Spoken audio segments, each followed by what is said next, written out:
Isang mapagpalayang araw po. Nandito naman po tayo sa ating channel Lakdan MD.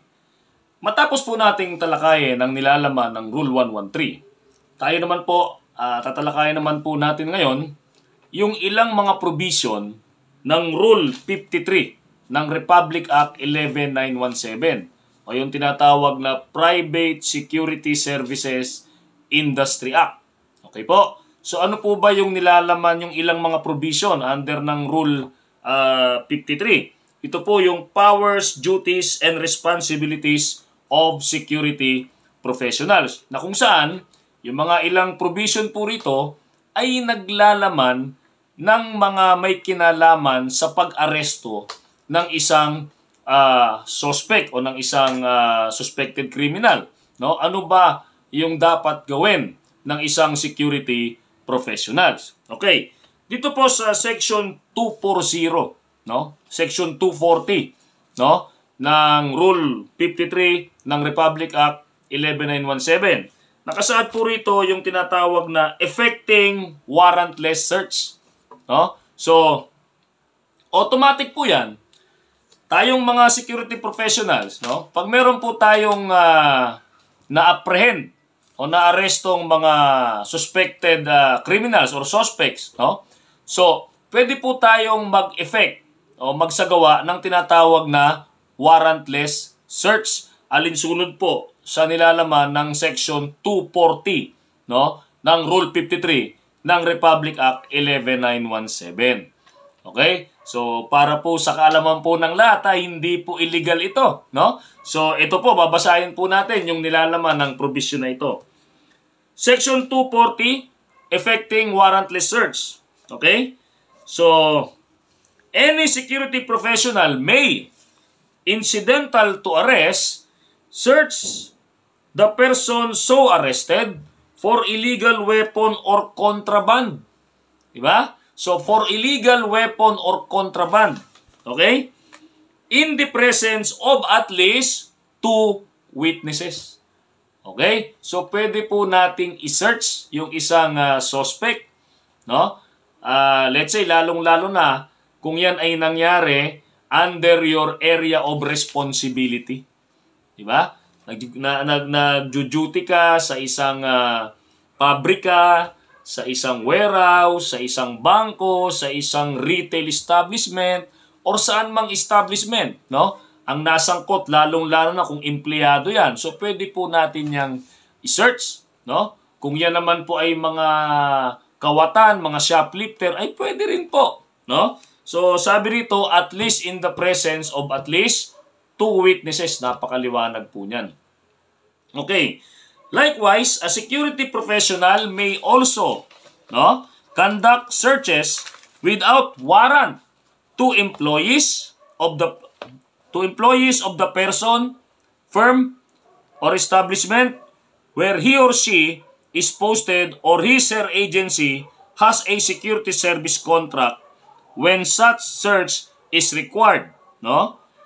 By the very nature of the business of the person, firm, or establishment. So, hindi rin po tayo pinagbabawalan na magsagawa ng pag-search, no?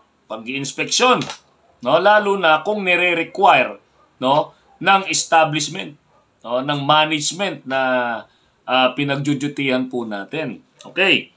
So, ito po yung mga ilang pasubali, no? Provided that all illegal weapons or contraband found in the possession of the person being searched, no? Lahat ng bagay, illegal weapon or contraband na nakita mo in possession of the person being searched, no?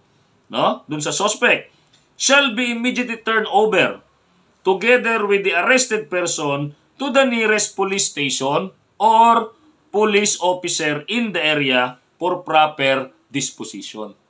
Diba? So, hindi po bawal, no? Andito po, no?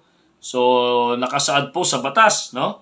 Provided further that all the private security professionals effecting the search shall make himself available during the filing of appropriate charges against the person found in possession of illegal weapon or contraband and during the prosecution of the case when the court so requires. So napakaliwanag po ng nilalaman, no, ng provision ng section 240 ng Rule 53 ng Republic Act 11917, di ba? So let's say mga security professional, no, may naaresto kayo, nagnakaw sa inyong mga nasasakupan. Okay? So pwede po ninyo yang i-search, no? Pwede nyo siyang kapkapan, lahat ng bagay na in possession niya, pwede nyo pong inspeksyonin. Wala pong nagbabawal. Di ba? So, sa pagsisearch po ng suspect, pakihanap po yung, meron po kong video dyan, yung tamang body frisking, no? So, dapat po yan, na nakaharap po yan sa pader, no? Nakadipa, nakabuka po yung kamay, saka yung paa, lagyan nyo po ng pressure sa likod, at pressure sa likod din po ng kanyang hita, no? So nakaganon po siya, 'di ba? So hindi po bawal 'yan as long as we do it in an inclusive room in the presence of at least 2 witnesses. So wala pong nagbabawal diyan, no? Kung yung suspect naman po ay empleyado, mas lalo po, no? Sinasabi po ng batas dito, no? Likewise, a security professional may also conduct searches without warrant to employees of the person, firm, or establishment where he or she is posted or research agency as a security service contract, no?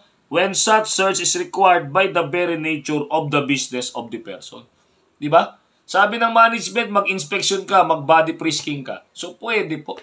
No? Ang pasubali lamang po rito, dapat po, lahat ng makikita or mahahanap in possession of the person, no, in possession of the suspect, must be immediately turned over, no, to the nearest police station or the available police officer for proper disposition. Okay? So, at sabi diyan, kung sakali mang isa pang pasubali, kung sakali mang mapaila ng kaso yan at i-require ng batas na tayo bilang security professional kailanganin ng appearance, no, witness or what, bilang arresting officer, dapat po, no, puntahan po natin yan, maging available po yung ating presensya sa bagay na yan. Okay po. So, muli, marami pong salamat. Sana po sa mga security professional dyan, antabay lang po kayo sa mga susunod nating video. So maraming salamat po sa inyong lahat. Stay safe, be alert, and be aware.